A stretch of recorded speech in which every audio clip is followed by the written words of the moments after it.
Welcome to the First Things First podcast. And first things first, we need you to subscribe and leave comments letting us know what you think of the show. We're listening. I'm Nick Wright, joined by two of my favorite people, Jenna Wolf, Chris Carter. Now, let's get the show started. Welcome in to First Things First. I'm Sarah Kustak. That's the Hall of Famer, Chris Carter.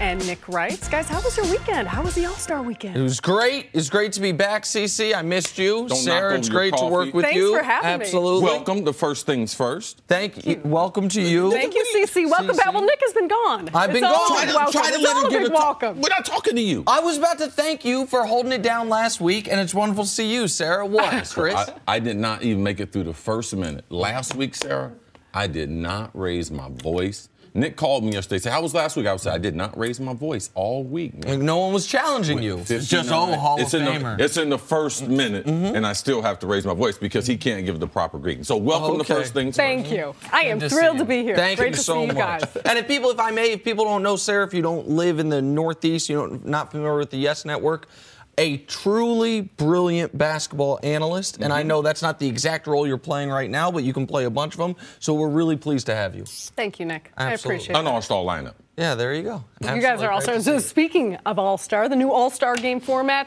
it seemed to be a smashing success. Team LeBron outlasted Team Stephen 148-145 thanks to defense. Yes, actual defense. And an all-star game, LeBron was the MVP with 29 points, 10 rebounds, and 8 assists. Here he is on the game's new format.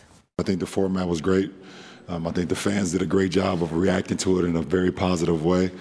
And, for me to be the captain of the team, Steph being the captain of his team, and us doing that, that draft, it was something that hadn't been done before. And the great thing about our commissioner, he's absolutely okay with trying something new, to change the format, and it definitely worked out for everybody. So LeBron says it worked out. CC, do you think the new format saved the All-Star game?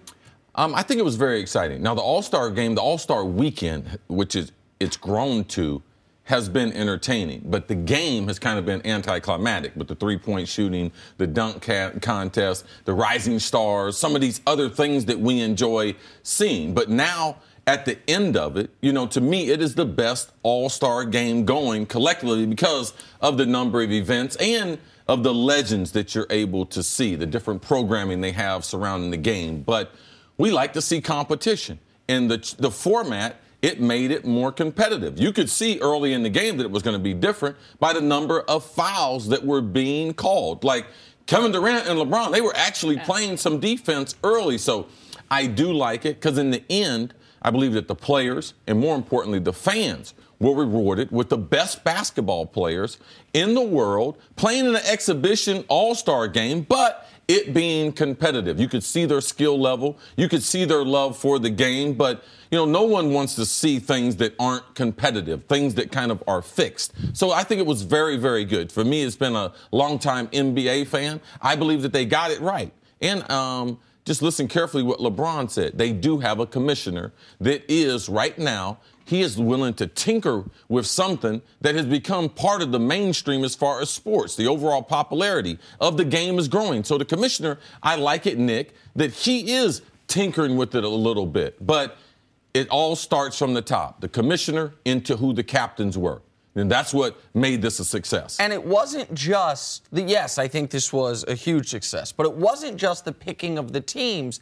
And Chris, you talk about all the time, athletes say they don't listen, they don't hear the criticism, but they do. Yes. These guys knew that the last 2 years, they've been heavily criticized for the All-Star game being not even a glorified scrimmage, just a glorified 5-on-0 on one end, 5-on-0 on the other end. They were sensitive to that criticism. You then add the extra competitiveness of LeBron, the best player in the league, saying, I picked these guys. Steph, the second or third best player in the league, saying, I picked these guys. And the, I would say, additional level of competitiveness of KD and Steph going against each other. Guys that are sometimes on the same team or in All-Star Weekend usually playing together, having to go against each other.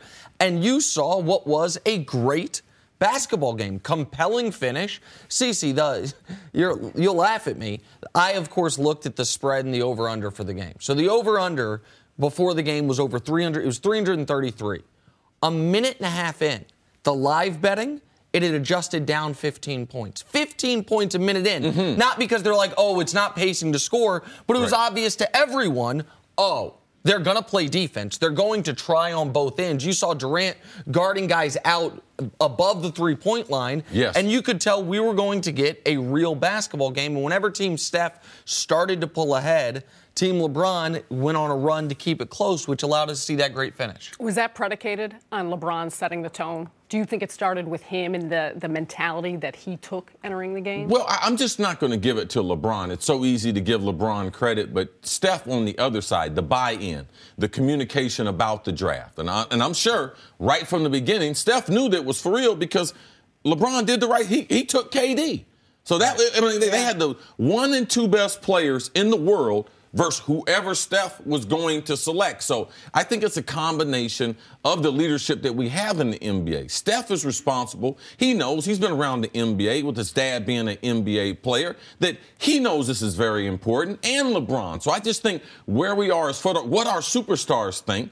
They thought it was important, and you could see that going into the rest of their teammates. And Adams, I think LeBron and the other real top-level players, meaning basically just KD and Steph, those are the top 3 most visible and probably 3 best players in the league. They set the tone. But on top of that, what LeBron alluded to was Adam Silver being forward-thinking and allowing the guys to do this. I think there is, unlike what we see in other sports, particularly the NFL at times, where it feels like, whether it's accurate or not, it feels like there's an adversarial relationship between the commissioner and the players. Yes. In the NBA, it truly feels like a partnership. And I don't think the players wanted to let Adam Silver down. Like, he gave us this cool thing of the draft. They are embracing it. They added more financial incentives to the winners, and they added the additional charity aspect, which I'm sure was meaningful to these guys. Yes. And they embraced the entire weekend. This is that we talk about how on Christmas is when the NBA season starts.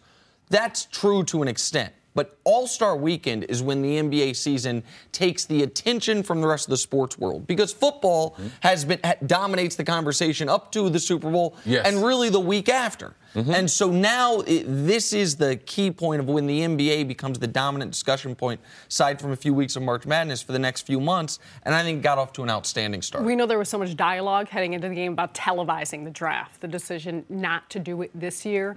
But if they change their mind, if Adam Silver says, okay, next year we liked the steps we took this season, next year we're going to televise the draft, how much better do you think it would be? Well, I think that the players, after the draft was revealed, they start letting the fans know that they would have liked to known what the draft order was. So it's just a matter of they'll get it right. They got this part right. They took a big chance. I'd much rather them get it right and draw it back a little bit compared to just trying to unveil all these different things with the teams, with the captains selecting the teams. But I believe next year they'll add on to that just to enhance the overall experience. And I think C-Webb, who was a big weekend for him, gets nominated is a finalist for the Basketball Hall of Fame.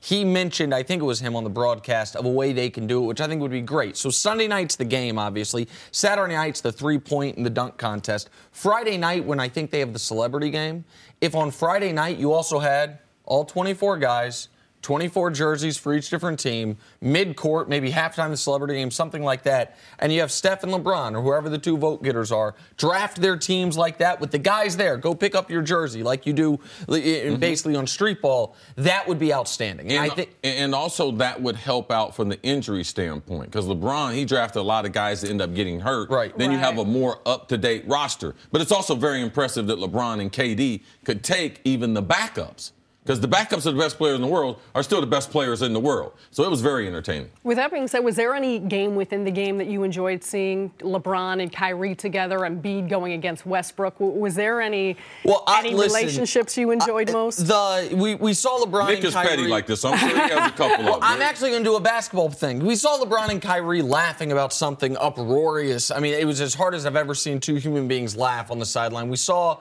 Russ and KD have a warmer reception together than we'd seen from them in recent times. But what I was most excited about was Joel Embiid out there amongst the best players in the world in the biggest spots in a really competitive game, and Embiid trying to guard guys 25 feet from the basket. Embiid then trying to take advantage of mismatches on the other end.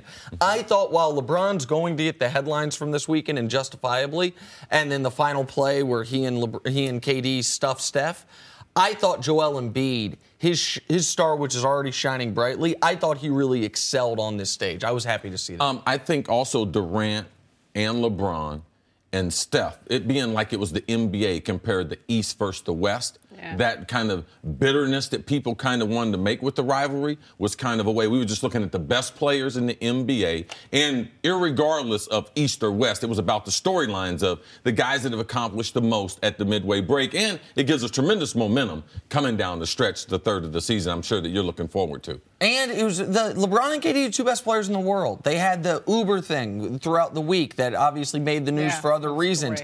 It is cool to see the two best players in the world. That I didn't know this. They really have a great relationship. Yes. And seeing them together, playing together for the first time, aside from in the Olympics that we've ever seen, was really cool. Yeah, they spent a lot of time practicing together. Before KD went to Golden State, LeBron spent a lot of time in the offseason with KD, that they have a stronger relationship than the public understands or knows. Moving on to something that happened earlier in the week. No secret, Paul George has been rumored to be considering the Lakers in free agency. The LA fans, well, they let him know they would love to have him during the three-point contest on Saturday. "We want Paul" chants broke out in Staples Center. Paul George was asked about the love he received. Take a listen. I know what I feel is best, but it's a long ways until the end of the season. When you hear that elephant in the room, though, those elephants in the room say, "We want Paul," how does that make you feel? It makes you feel great. It makes you feel great, but I love it. It's not to say that I don't, but I've felt the energy. I know where the love is. Well, Oklahoma City Thunder fans are saying we stood out when you flew in at the airport waiting for you. They did.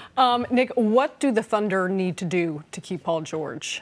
They need to, in this postseason, look like they are a championship contender. Mm-hmm. And when I say in this postseason, I want to let people know we're at the All-Star break. The Oklahoma City Thunder have 26 losses. The Los Angeles Clippers have 26 losses. And Los Angeles Clippers right now are the 9 seed. The 9 seed does not get to go to the playoffs. So while the Thunder have turned it around from what was a tough start, and they're dealing with Roberson's injury, but dealing with it relatively well, the idea that they are a lock for the playoffs is not accurate right now. Now, I think they'll make it, but there's 26 losses is the Thunder, the Nuggets, the Blazers, the Pelicans, and the Clippers. One of those teams is going to get left out. So I look at it simply, Chris, like, let's assume they make the playoffs. If they make the Western Conference Finals or further, I would be shocked if he leaves. If they only make the second round, I think it's about a coin flip. And if they get knocked out in the first round or somehow miss the postseason, then I think he would be asking himself, well, am I really closer to competing for a championship here than in my hometown where his heart seems to be in Los Angeles? So I think it's all about how they do in the playoffs, Chris. And regardless of what the fans, wherever the game would have been, Paul would have been a fan favorite. Like, even if it had been in New York. Like, man, Paul George come to New York. He is that kind of special player, one of the best two-way players that we have in the NBA. But, you mentioned the records and everything. It's got a lot to do with their seeding. I do believe they'll make the playoffs. But their seeding, man, if they're 6, if they're 5, they're better off at 5 or 4 than they are going 6, 7, or 8 because you're talking about a first-round matchup with either San Antonio, either Golden State, or Houston. And in those battles right there, they could be out in the first round. And going out in the first round, besides having him actually in OKC where he knows the ownership, he knows the fan base, he's seen the facilities, he's played one season with Russ, how much more encouraging would that be than potentially starting over in Los Angeles? Like, you have to realize the draw of Los Angeles, just the normal players, let alone someone who is from California. So if he's had a desire to play there, I could see Paul George deciding to play with the Lakers. Also, LeBron James. Like, we don't know what LeBron's going to do. So they could be successful in the playoffs, make it to the Western Conference Finals, and if LeBron decided to go to Los Angeles, I believe that just wipes out whatever type of chemistry that they were building, and I believe LeBron's decision will supersede whatever that they do as a team in OKC. That might be true, but I think there's also, let's say LeBron does not go to Los Angeles. I still think Paul George could go, but only if Oklahoma City flames out. I don't think he has to go with LeBron. Right. And so the other thing to remember about Paul George, there's only a handful of guys in the NBA that can say this. I have been the best player on a team that was one of the Final Four teams standing. You go around the league, there's not a lot of guys because it's usually the same teams. You know, Steph can say that, Durant can say that, Russell Westbrook can't say that. He's never been the best player on a conference finalist. So Paul George can say that. And the reason I bring that up is he knows what going deep in the playoffs feels like, which means when he doesn't, it's something he can feel. He knows what he's missing out on. And so it's another reason why I think these playoffs are so important for the future of Oklahoma City. Because it's tough to get free agents there now. Sam Presti's done a great job through trades. Yes. I'm yet to see the big free agent that says, I've made my decision, I'm going to go live in Oklahoma City. Well, more importantly, look at the two that they've lost in Harden and in KD. Like, if he couldn't keep, they were drafted there, and they couldn't keep them, let alone someone that's come from another franchise like Paul did with the Pacers. Do you think Paul is a player that wants to be the guy? Do you think, I mean, what he was in Indiana, do you think he is the type of player that wants to be the number one option? I don't think he has to be. I think that if that was the single most important thing to him, he wouldn't be entertaining staying in Oklahoma City. But I also don't think he's against it. Do you think the single most important thing to him is winning? Man, it's always so hard because we always expect guys, of course, the most important thing is winning. But that's not always most people's jobs are some type of competitive, and you weigh all of it. Like, I want to work at the best company, but I also want to work where I'm happy. Right. I also want to work where I enjoy the city.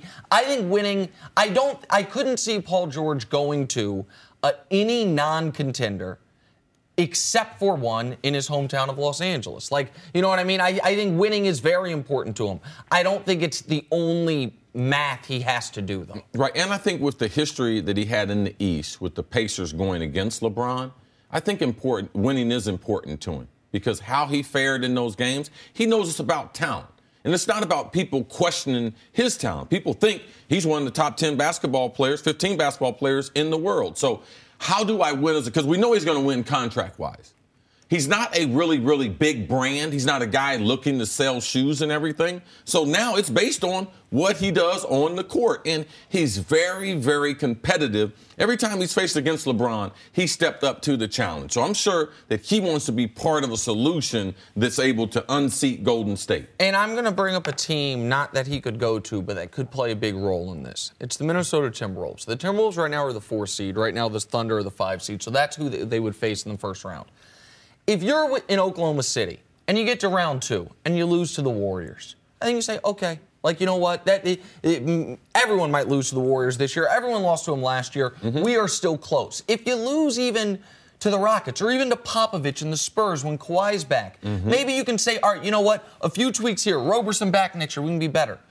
But if you lose to the Timberwolves in round 1, and you say, well, they're just going to get better. They've got young players. Jimmy Butler's not leaving this year. Right. Like, if we're not even good enough to beat that team, much less the real cream of the crop in the West, then am I making a winning decision staying here versus Los Angeles? And I'm basically making the same move from the Pacers. Right. Because the Pacers weren't the number 2 team in the East. They had a couple battles with LeBron. I mean, they weren't as close as he would like them to be. He played outstanding. So he's like, wow, my career is kind of going in circles. I feel like I'm on a franchise that's the 4th or 5th best, maybe in the conference. Right. That's not something I'm sure that Paul is looking at this point in his career. In 2 places that are smaller markets. So the appeal of going not only back home, but to a market that right, like to a market where, and everyone, while Chris said, you know, he's not super focused on his brand, I think guys like to be a big brand. It might not be the most. Yeah, but he's not someone that is drawn. He he doesn't have all the other things around him that the other players do. Sure. You don't hear about him having these other interests that these other players do. He's not making a movie like Kyrie? No, he's going fishing a lot of times. If you follow him, he likes to fish a lot. So You like the fisherman. Do you like to fish? I used to like to fish. I'm in New York City. Ain't too much fishing going on. Go in the Hudson, CC. Yeah, right. We'll talk to this in the break. But finally, LeBron James won the All-Star Game MVP last night, scoring 29 points, 10 boards, dished 8 assists, and had the game's biggest offensive play down the stretch. It was LeBron's third All-Star Game MVP. Nick, how impressive was LeBron last night? And this was great. Now, I don't think that All-Star Game MVPs are a real part of a player's historical legacy. Like, so there's a very famous picture of Michael Jordan that shows him in front of all his major NBA trophies. So the 6 titles, the 5 league MVP trophies, the 6 finals MVP trophies. And in that picture is his 3 All-Star Game MVP trophies. And I always felt those kind of look out of place. Like, those are not part of his lore. So I don't think this is like a legacy statement for LeBron. But I do think that it was awesome to see the best player in the world in a competitive game amongst the other best players in the world, in an important weekend for the NBA, in a week where LeBron's had to talk about everything but basketball because of the nonsense swirling around him, that he stepped up on both ends of the court from start to finish. CeCe's the oldest guy out there. He plays the most minutes. He hits the shot to tie it. He hits the shot to give him the lead. He gives him the assist to not quite seal the game, to give him a 3-point lead. And then the defensive stand along with KD on Steph. Like, it was, the NBA couldn't have scripted it better. And the fact that their best player was the best player on the court was quite fitting. Yeah, and all those trophies, I disagree with you as far as Michael Jordan. All those trophies should be there because it's the perfect time for the best players not to play. They got every excuse, all the distractions, they're the best, all the obligations, all the things that are required of them, media. They could take that weekend off. They know that he's logging the most minutes. Like, so for me, I do believe those trophies, they should be in there because it is the biggest stage besides the finals, which a lot of players don't make it to the finals. When are you going to see all the best players? At the All-Star game. And, Nick, you know that I'm one, if they're keeping score and if the lights are on, I'm about doing your absolute best. So I do think that it's important that LeBron, when Steph is there, when KD is there, that if he is the absolute best, that does go along with his other MVP during the regular season or finals MVP or finals trophy. So I think it's very, very important that the best do their best. We talk about Adam Silver changing the rules and wanting to be more emphasis. Well, why wouldn't we put an emphasis on the best players? So this was a very competitive All-Star game. So I'm glad to see how the players performed, and Russ winning the MVP the last couple years. I believe it was nice to see LeBron or one of the marquee guys, and it wasn't just based on offense. It was based on how he normally plays during the regular season with an all-round game. And well, what about relative to how his month had went in January and then where he's trending now? I mean, we've seen a rejuvenated LeBron with all the changes in the how much February is that carry momentum? Is shaking up to be as good as January was bad for LeBron and the Cavs as a whole. Now, we'll see the Cavs again. We've seen a very small sample of them post-trade deadline, but they've looked great in both of those games with the new players. And LeBron does look re-engaged, rejuvenated, and ready to attack this last third of the season. And it is worth noting, LeBron's played in every game this year, which is he doesn't take a lot of time off, but almost every year he takes off 5 to 7 games without being injured. He's played in every game this year until last night. The other interesting thing to me, CeCe, was aside from LaMarcus Aldridge, who played 4 minutes, and Al Horford, who the store sheet says he played 12, but man, I don't remember a single one of them. There were no 30-year-olds out there. It's a young man's league, of course. These guys are as young as Embiid and Towns. To the older end is Durant and Steph. And then there's 33-year-old LeBron James, drafted in 2003, who's still the standard bearer for all these guys who are supposed to be in their athletic primes. All right, well, Adam Silver, of course, made the changes to the All-Star game. So let's move on to the massive changes that could be coming to the NBA playoff structure. Commissioner Silver says the league is studying the idea of abandoning the East-West playoff format in favor of seeding teams 1 through 16. Silver said the biggest holdup is the travel in the early rounds. Nick, would changing the playoff format be good for the NBA? It potentially I think could be great. And I think it's smart of Adam Silver to publicly acknowledge that they are considering this now, because what they can't do is this.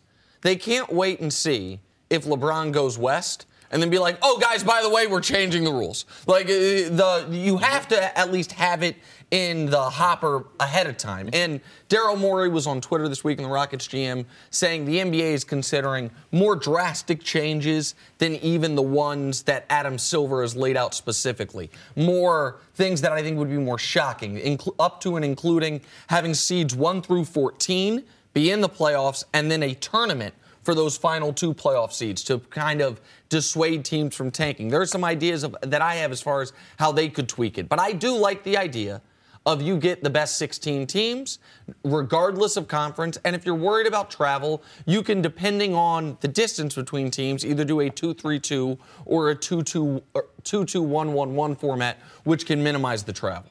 Yeah, I like the concept that they're trying to get better. Like, if we're looking at the playoffs, and this has been going on for 4 years. So this is the first time the commissioner has really mentioned it publicly that they're looking at it. But if you look at Golden State, since they've been on a record pace 4 seasons ago, that's when people publicly started looking at, wow, should maybe we cancel the normal format of East versus West, because the West is so top-heavy. Because at that time, San Antonio had a record-breaking pace for the NBA. Right. So you have 2 record-breaking teams in the West, and now we've seen what they've done. Houston, OKC, and if potentially more players went to the West, the only way to correct it is by going to a 1 through 16 team format. The other thing we saw this offseason was Paul George go from the East to the West. Jimmy Butler go from the East to the West. So some of those talented players went out there. Bill Simmons tweeted this. It's something that I've talked about in other sports. I love the idea of it. I want to see what you, as a guy that could have dealt with something like this, and if the NFL had done it. What if, so there's 16 teams in it. 1 through 8 obviously have home court. What if you get to pick your opponent in the first round? So the 1 seed looks at teams 9 through 16 and says, okay, in addition to our reward of getting home court, we get to decide who of the 8 teams are available we want to play. And then the 2 seed doesn't, you go on down the list. To me, it would create maybe some animosity. Wait, hold on. We didn't have the worst record, and you picked to play us. It also could mitigate if you're really worried about the travel. All right, if we're Golden State, we'd rather play Portland, who's the 14 seed, rather than play Washington, who's the 16 seed, however it worked out. And there could be some strategy as far as, say you're Boston, and Cleveland's not in the top 8, and Kevin Love's only been back 5 days. You're like, man, we're going to have to go through them at some point anyway. We're going to go to the finals. Might as well try to, you know what? We want to play Cleveland first round. To me, I don't see a downside to it. I think it'd be exciting. I think it'd be interesting, like the All-Star draft could have been. Well, obviously you was on vacation. You just think too dang on hard. All right. What do you do the second round? Do you still select your opponents? No. Then it's a true bracket. Then it's a bracket? It's a true bracket. It's seeded the way it is now. I just think with the private planes that these teams own, I think that the seeding, if they do go to the new seeding, not being East and West, they should just go by the numbers compared to, so we don't have beef, so we don't have teams that think that people are arbitrarily picking on them. Just do a seeded system based on the numbers. I love this. Can you imagine the meetings between owners, front office, coaching staff, who's deciding what team? I mean, why are you that's enough to blow up an organization. It's not like everything that you say is like Einstein brilliant. I'm not saying it's Einstein brilliant, and I'm not even saying I'm the only one talking about this. I know this idea is being talked about. That means you're just not the only crazy person. That means just because someone else is talking about it. I know this idea has been floated in the league office. You said there'd be no reason for beef. Beef is good. Like a little animosity, a little no one believed in us. Is that proven? Well, is that proven you just made that up? No. We saw in the NFL one of the themes of the Eagles is we're underdogs. That wasn't a beef. No. But nobody's a bigger underdog. So was New England. They said they were an underdog. Okay, but nobody's a bigger underdog than the team that gets picked as this is the team we want to play in the first round. I thought players didn't listen to the respect thing and everything. So now you're on the corner of they do listen to everything. Man, you've been telling me for 6 months. You've been telling me for 6 months that that's a real thing. I'm finally listening to you. I'm trying to have a forward-thinking idea. People got upset that we couldn't watch the All-Star draft, right? Do you know how exciting it would be? All right, with the number 1 overall pick, James Harden's out there. It's like, all right, you know what? we want to play the Philadelphia 76ers. Joel Embiid coming and get it. With the number 2 overall pick, Golden State. All right, we want to play the New Orleans Pelicans. Come on. That would be awesome. But it'd be for wrong reasons. We want to be like, I like that city because they got better entertainment. Oh, come on. They're not doing that in the playoffs. Okay. That would, come on, man.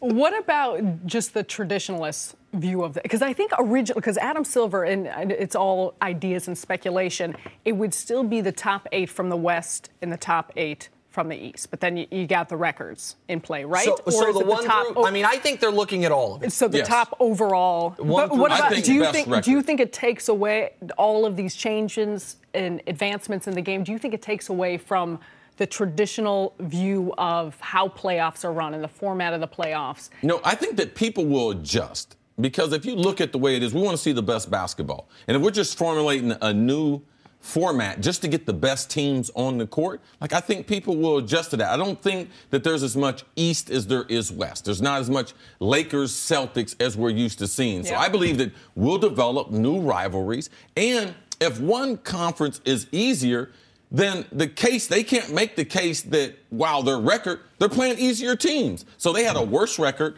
playing more games against because they're only going to the other conference for so many games. So I believe it will work itself out. And what you don't want is consistently to have it feel like it did in the NFL in the 90s, where the biggest game was the conference championship game. For a long time in the 90s, it felt like the Super Bowl was the NFC championship game. And then it was the Super Bowl was a bit of a letdown.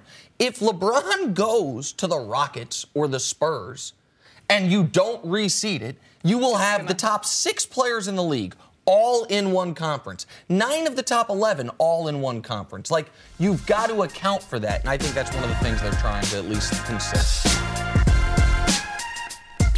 Welcome back to First Things First. A few weeks ago, LeBron and the Cavs were getting questions on whether they would even make the playoffs.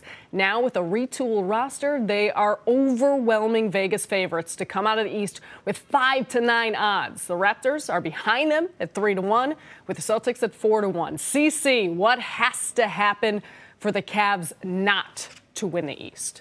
Injury. I mean, man, they get injured. They can't afford no injury. I mean, that's the number one thing. And then, if you just look from a strategy standpoint, what if they get Philadelphia in the first round? That things are made tough for them round 1, round 2. I think they would beat Philadelphia, but that's an exciting matchup in round 1. So I think that the overall wear and tear, that they get a tough series 1 and 2 before they face teams I think that they're better than in the semifinals and finals, and injury. Like, they can't afford an injury, especially, we know, to LeBron, but I don't believe they can afford an injury to Kevin Love or one of their other top players that they just acquired. All right, so I want to ask you about that because obviously an injury to LeBron would be catastrophic for this team, but we've never seen a LeBron injury, so if we say he's not going to get hurt, you think that if Kevin Love, if it came back, Kevin Love's hand didn't heal right, and he's out for the playoffs, like he's not coming back, you think that Cavs team could get beat in the East? You think that a non-LeBron injury could make someone else the favorite in the East? Not the favorite. It says what happens if they don't win. Okay. This is what would have happened. Okay. If it's in what happened? They lost a player. Got it. Through an injury. Like, it's not a matter of being favored or not. If they lose a top player, they're not that talented they can afford to lose one of their players. So I think people probably expect me to say nothing can derail the Cavs in the East. And I've said all year long when they were struggling, before Isaiah came back from injury, after Isaiah came back from injury, before the trades, after the trades, the Cavs are going to the finals because they have LeBron James. And the Eastern Conference has been known as the LeBron James Invitational for the better part of the last decade, and I will continue to believe that. But if you were to tell me they are going to get got, someone is going to beat them, I would not say Toronto, who's the second best odds. I would not say Boston, who is in a bit of a free fall after that 22-4 start. I would say the team that has the best chance to beat them is the team that right now would be their first round matchup, and that's Milwaukee. And it's for 2 reasons. One is if they were to meet in the first round, Kevin Love's only going to have 4 to 7 games with these new players getting reacclimated to the team, but also because of the guy we're showing right there. Giannis has played 3 games against the Cavs this year. Now, the Bucks have only won 1 of those games, but Giannis has averaged 34, 10, and 6. And the way to beat LeBron is to somehow either have overwhelming talent around him or have a series where he's not the best player on the court. It's been a long time since we've seen that, but you could see that for a week against Milwaukee. That's how special that guy is. So if the Cavs are going to get beaten, I would think it would have to be in the first round. I think it would have to be against a team such as Milwaukee. You mentioned Philly. I don't trust Philly's youth enough, but it would have to be something like that where Kevin Love... You can't trust Milwaukee shooting. Like, they don't shoot the ball well enough to be able to beat the Cavs. They don't shoot the ball well enough, but they're so long, and ever since Jason Kidd got fired, they've been better defensively that I think they could stymie to a degree the Cavs shooting. Nick, in your mind, how much did that coaching change I think it was what huge. they can do? I think it was huge. I think that Jason Kidd, from a strategic standpoint, was one of the worst coaches in the NBA. And I think he was holding that team back. And we're also now just seeing Milwaukee with Jabari Parker back for the first time. Eric Bledsoe's getting more indoctrinated in the lineup. Those guys had never played together. And so for those reasons, I think if you were to tell me this, let me put it like this, and I'm curious who you think the answer is. Cleveland doesn't come out of the East. Who does? My answer would be Milwaukee. Cleveland doesn't come out of the East, Chris Carter. Who does? Toronto. Toronto? I just believe that their second unit has improved, the way they're playing offensive basketball, going to more of a motion, and DeRozan's ability to be able to shoot from three. I believe those are difference makers for Toronto. And also, this is the only team that I've seen that we just forget their home record. Like, when you're playing 82 games and you have the best record in the NBA at home in these series where Game 7 is definitely going to be on your home court, I'm going with Toronto. I love what Toronto's done and the changes they've made. And I think a lot of times going into a season, teams talk about they're changing the offense, they're going to more motions, and it doesn't actually happen. I feel like it is legit. Well, they're playing differently. DeMar DeRozan is a different level. Kyle Lowry is being as productive without having the ball in his hands as much. I'm not sure, though, they play that way in the playoffs. Nobody believes in them in the playoffs. When it's a possession-by-possession playoff style, I'm not sure they don't go back to the isolation ball we see, and it's not the same flow of their offense. The home record is a great point. Also, if you care about point differential, which is a stat I care about a lot, they have the second-best point differential in the entire NBA. They have a better point differential than Golden State, despite having a worse record than Golden State. But because they have not been competitive against the Cavs in the playoffs, because they've needed 7 games to beat inferior teams in the playoffs, that's why people don't believe in them. You mentioned something, though. We're talking about how the Cavs can get beaten.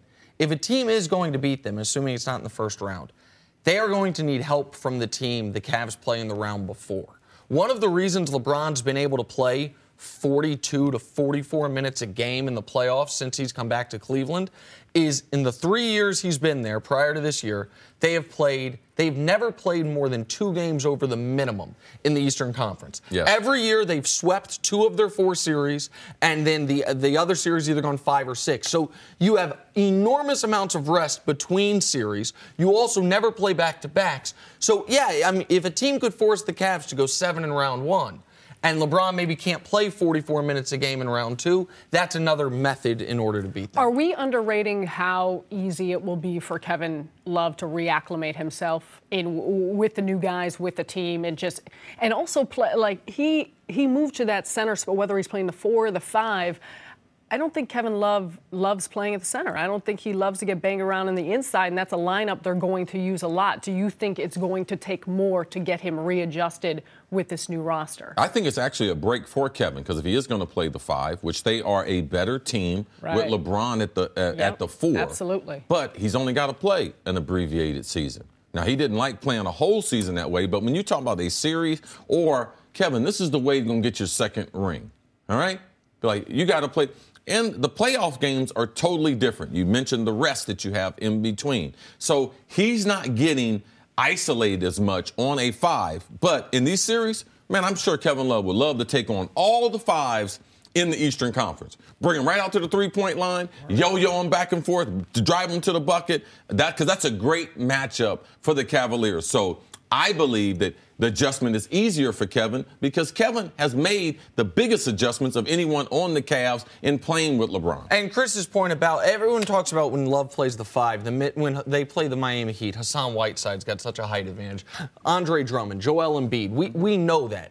But the flip side is, aside from Embiid, those other guys are just drawing dead guarding Love. And if you, with the new Cavs lineup, as CeCe's mentioned, like if you have George Hill, Rodney Hood, either Corver or JR or whomever's hot, plus Kevin Love, and you go LeBron up top, 4 out, that center's got to come out. Like, he's either got to leave the court or he's got to try to guard Kevin Love out on the perimeter, which is why that offense in particular, we haven't seen it yet with the trades, could be so deadly. And even guarding these centers, the centers aren't dominant. They're going to go for 40 points like a 2 or 3 guard can when they get hot. So I think that the plus-minuses really weigh in Cleveland's favor.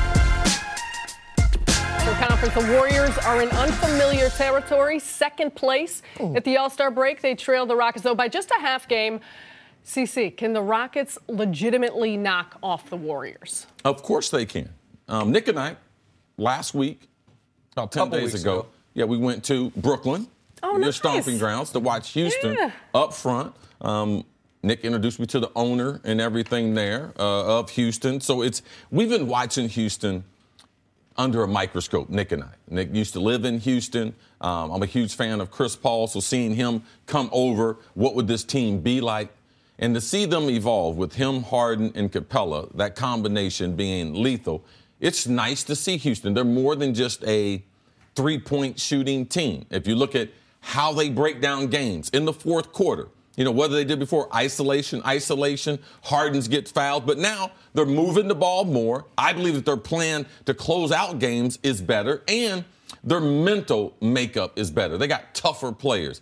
P.J. Tucker being added. It adds some grit to this team that we know is one of the best shooting teams. So you have to be able to match Golden State's shooting, but the grit that we know, and Golden State doesn't get a lot of credit for it, but we know they have it. I believe that they've gone out and acquired some of that. So I want to talk about the Rockets. I'm glad we're going to talk about the Rockets right now because there are a couple things I think America just doesn't know about the Houston Rockets. They've played 29 games this year where James Harden, Chris Paul, and Clint Capella started. They are 28-1 in those 29 games. That is not a small sample size. That is not a fluke. That is a scary number. Here's another one. Basketball Reference has all-time NBA rankings as far as offensive efficiency. How good is your offense? The 2018 Houston Rockets rank number 1 in the history of basketball. That is not some crazy advanced metric. It's points per 100 possessions. Houston Rockets, the best team ever. And by the way, how good is that list? Well, number 2 is the 87 Lakers. Number 3 is last year's Warriors. Number 4 is the 92 Bulls. And number 5 is the 88 Celtics. Those are 4 of the greatest teams we have ever seen. So the metrics aren't just kind of doctored up or swayed to the current game. Exactly you see that right. The metrics cross over different generations. Exactly right. And so you take all that. You mention the lesser-known players. CeCe mentioned P.J. Tucker. He also was going to mention Luc Richard Mbamute, but he doesn't like saying his name. And so we knew who you were talking about. The 2 guys that do not need you to run a single play for them, go out and get some defensive stops and go out and add some grit to your team, as CeCe put it. You then add the fact that I know that everyone just likes to say, well, the Warriors, this could be the best Warriors team ever. Well, it could be, but 2/3 of the way through the season, we have no evidence of it. It is last year's Warriors team, I got it. They could have worse metrics than the previous year's team, and people were like, but they added Kevin Durant. They will be better. This is the same team as last year, just a year older, a year where they've all now won a championship, KD included, another year of a 100-game season on their bodies. And this Warriors team right now is not as good as last year's team. Maybe they will be, but they are scoring fewer points. They are allowing more points. Iguodala doesn't look as good. Livingston doesn't look as good. Draymond doesn't look as good. David West doesn't look as good. Yes. Now, those players, especially the backup players, Draymond's a different conversation, but they look older. Livingston looks older. West looks older. Iggy, man, he needs to be at a higher level. I mean, we're not used to seeing him. Now, does he ramp it up as we get into May? Like, I don't know that, but I haven't seen it. And those are things that would bring into question, well, how good is Houston? I believe that Houston, this would be the best team that they have faced outside of the finals in the Western Conference. Even better than the OKC team that was up 3-1 that ended up losing 4-3. So the other, I mean, you mentioned the other guys. One of the things that made the Warriors so deadly 2 years ago when they went 73-9, and also deadly last year, was when they went to that lineup of death. There was not a guy. Every single guy on the court had to be guarded at the three-point line. Yep. It was all 5 guys. You can't defend that. Like, you just can't, especially when 2 of them are Steph and Clay, and they became Steph, Clay, and Durant. Well, right now, Draymond Green is shooting less than 30%. And Andre Iguodala right now is the worst three-point shooter in the league. And so when those things, again, I want to make this clear because I don't want people to say, oh, Nick, the Warriors are the favorites. Right. I get it. But the idea that they are they can't be beaten, I don't buy it, especially when you look at the Rockets up and down the lineup. Now, issue with the Rockets is, what's the question about James Harden? How he performs in big spots. What's the question about Chris Paul? How he performs in big spots. What's the question about in big spots? Right, and their head coach. How does he perform in big the system? Spots? Right, the system in the when playoffs. you get into playoffs, they start breaking it down where you can't get up and down the court as much. And one thing that I know that people don't know, watch, even though Houston is in the top 10 as far as defense efficiency, watch the shooting percentage that other teams shoot against them. Teams shoot well against them, actually shoot a better percentage than Houston shoots. So people are like, well, maybe it's because of the threes. Now, Golden State, on the other hand, they shoot 51%. Teams shoot 44%. So they get a lot of layups. So if you get into a series like that, I want to watch Houston's defense, how that defense matches up head-to-head against Golden State, because the percentage that they're giving up right now is a little bit too high. And their depth. I mean, how much does Houston, you bring up Golden State Warriors and their bench, does the depth of the Rockets have that big of an impact considering rotations get shortened in the playoffs? Well, so I think it has an impact in this regard. They don't, you know what one of the problems with Oklahoma City was? Even the year they were up 3-1. You only had 7 guys, and really you only had 4 you trusted. Right. It was, even if you're going to go a short rotation, you still got to play 5. Right. And at one point, Roberson was not, he was still a great defender, probably not as good as he was playing this year, but his shot was broken. It never got fixed, by the way. And so you were playing 4 and 5 on offense. The Rockets, while you're not going to play 9 guys, you've got to have 7 you really trust. And I think they have 8 they really trust. And so that does allow for, if Ariza misses a couple games in a series, maybe not a series against Golden State, but you can overcome that. And we haven't even mentioned Trevor Ariza. Right. He's a really good player. Yes. And we haven't mentioned the players who can get you a bucket. You talk about the rotation going from 10 to 9, 9 from 8. But outside of your superstar players, I believe outside of Chris Paul and Harden, they have 4 or 5 other guys that, because of the way they run their offense, they can get a bucket because they're going to get a shot and they will shoot it. That's where I believe that they have an advantage over the teams that have previously faced Golden State in the Western Conference. Hey, everybody, Nick Wright here, and thank you so much for listening to the First Things First podcast. But I wanted to tell you about another podcast at Fox Sports that we are so excited about, and that is Alexi Lalas's State of the Union podcast. That's right, U.S. soccer legend Alexi Lalas will be partnering up with Fox soccer guru and researcher extraordinaire David Moss to review the top storylines in soccer across the globe. Each week, Alexi will give his State of the Union on American soccer as it rebuilds for the future. Subscribe and listen for free on Apple Podcasts or wherever you get your podcasts right now. Now back to the show. Time for In or Out. The new All-Star Game format with players choosing teams seemed to pay off. This game was competitive all the way to the last shot. CC, are you in or out on the new All-Star Game format being a success? I'm totally in because it's more entertaining. The fans, we as fans, like, we win. The All-Star weekend, we know it's Friday, Saturday, and Sunday, but we forget about the game for the most part. It's anticlimactic. Now they bring it back into focus. They need to play a little bit harder. Don't want this to be like the Pro Bowl. So I'm glad they made the adjustment. I'm totally in on this. And people were worried, well, if they play harder, are guys going to get hurt? And I admit, I watched the game. People need to stop saying that. And you know who says that? People who never play. All right, well, that's what I oh, was my gonna- God, I'm worried about getting hurt. When you going to work today, is a better probability of you getting hurt than a pro athlete going hard in a competition. Well, I understand why in football games you don't want to play any extra full contact football games because it takes so much out of you and because the risk of injury is so high. You actually risk more injury when you don't know the speed of the competition compared to being able to gauge a guy coming at full speed, either that being football or basketball. So I loved it. I thought it was awesome, and the ending was great. All right, moving on to a breakout star. Last night, Joel Embiid had 19 points, 8 rebounds in his first All-Star game. Nick, are you in or out on Embiid joining the ranks of the top tier of the NBA players? I am in. I've been a guy that's felt that Embiid's been a little overhyped given just he'd played 31 career games headed into this season. I wanted to see more from him. I wanted to see if he could stay healthy.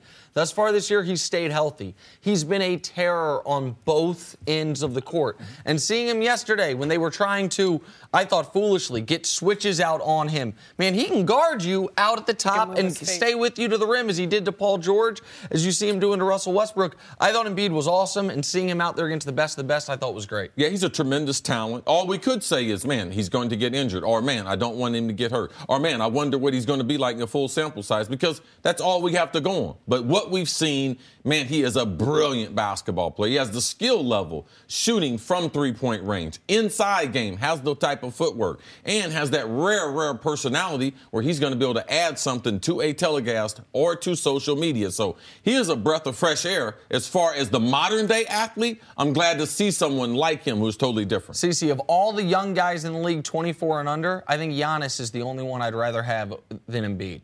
I'd rather have him than Karl Anthony Towns, any of the rookies this year, Simmons, any of them. I think Embiid's the number one guy after Giannis. What about the brow?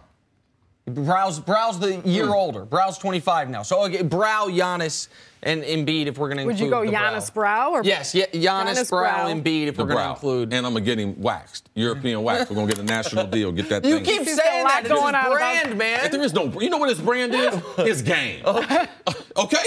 Because if he didn't have a game, would you know him? What? No, but the brow helps. We I disagree like him. on He's this a Chicago kid. All right, next up, LeVar Ball had some interesting words They'll knock that for off. LeBron James coming to the Lakers. When asked if LeBron would make Lonzo better, LeVar said Lonzo would make LeBron better. CeCe, are you in or out on Lonzo one day being able to make LeBron better? No, I'm totally not. I'm out on listening to the dad. Like, when are we going to get a soundbite from him and be like, you know something, that's crazy? Oh, we'll put that with the rest of them. Well, stop. Next thing you know what's missing from LeBron James' career? What? LeVar Ball coaching him. That's what he need to be. He need to be coached by me. He ain't seen no coach like me. He ain't never had no great coach. Let me coach him up. I'll make him better. With all them stats he's got, like 2.3 points in college. All right? What were your college numbers? What were your college numbers? Oh, I don't remember these things. Was it more than 2.3 points? Yes. Thank you, because I knew that. Come on, you got to know your own. That's why they keeping track. That Nick will tell you that. Like, you got to keep track of the numbers. Exactly right. And you got to make sure everyone around you knows the numbers. Can Lonzo one day help LeBron? I'm going to be out unless LeVar was talking about LeBron James Jr. Man, go. Now, Bronny in 6 years, when Lonzo's a 7-year pro, maybe that LeBron James, Lonzo can help. But LeBron James Sr., nah, man. You know what he's yelling at him then? You know your daddy wasn't done. I watched your daddy. I would have took your daddy to the hole. You know your daddy wasn't none. Your little baby boy, your other brother, he ain't gonna be no good either. CeCe, you do a good impression of LeVar. Well, it's a lot of bad then. Big bad. We've been hearing too much from him. To the NFL, Vikings' new offensive coordinator, John DeFilippo, says Kirk Cousins is, quote, a heck of a football player. Nick, are you in or out on Kirk Cousins being the Vikings' best option at I'm QB? out only because of the salary cap ramifications. He's obviously the best quarterback available, but if you sign him this year, next offseason, you are going to have to get rid of or let walk a lot of those key defensive players that made you who you were this year. So because of the salary cap, I am out. One reason why the Vikings got rid of Adrian Peterson, they didn't want to be a one-star team. They are a team that's driven by the young talent that they've drafted and cultivated. They can get 2 quarterbacks for the price of Cousins. I'm out. All right, finally, to baseball. Tim Tebow will be back for the Mets in spring training, but GM Sandy Alderson has much grander plans for the former football star. Alderson says he thinks Tebow will play in the major leagues. CeCe, are you in or out on Tim Tebow making the majors someday? I got to say that I'm in. Wow. Well, I mean, now, if they have him throw the ball, I'm out. But as long as he can catch it or hit it, but if he decides to throw it, that's what Tim Tebow, that's his only problem, is when that motion, when that ball leaves his hand. Besides that, I mean, if the general manager, which is very, very important, if you got the general manager in your job saying that potentially you think he wants to be wrong? Or you think he's going to be swaying it towards being correct? So I'm going to go with the expert in this one, and he's the guy making the decisions. Tebow will end up in the major leagues. Wow, I'm out. I root for Tim Tebow. I think he's a good guy. He wasn't a good football player, but if you're rooting for him, how would you be out then? Because I can root for someone, still don't think it's going to happen. I would like it to happen. I don't believe it will happen. Man, baseball is such a specific skill, and hitting a baseball is the hardest thing to do in pro sports, hitting it consistently. I just don't think a guy who's picking it up, I know he played last year, but prior to that, after you only got to be able to get off, 2 hits out of 10. Well, does it count if he's called up for a game or two? He would need 3 out of 10. There's guys hitting 200 in the majors? Not guys, but those guys didn't hit 200 in the minors. You got to hit 3 out of 10 in the minors to have a chance to hit 2 out of 10 in the majors. I just don't think he's going to do it. I hope he does. I don't think he's going to.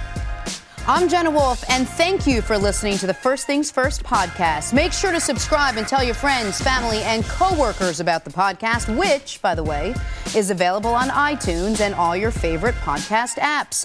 You can catch a fresh new episode every Monday through Friday on FS1, starting at 6:30 a.m. Eastern, 3:30 a.m. Pacific. So long, everyone.